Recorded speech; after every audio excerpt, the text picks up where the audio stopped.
पैदा करके जीमा तोहर बाता बोल के पोसी हो। तू ही बताओ हमारा जाया फिर के बात दोषी हो। साल साल खाली जन्म ही बता के करा के कोसी हो। तू ही बताओ हमारा जाया फिर के बात दोषी हो।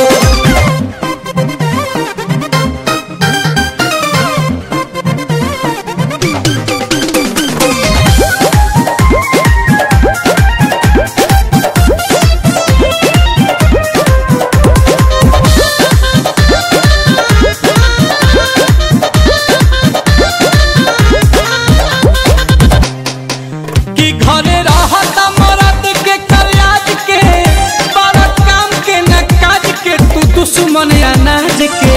ए नील कमल या सुतोष बानी किस्मत के झोंकत हो।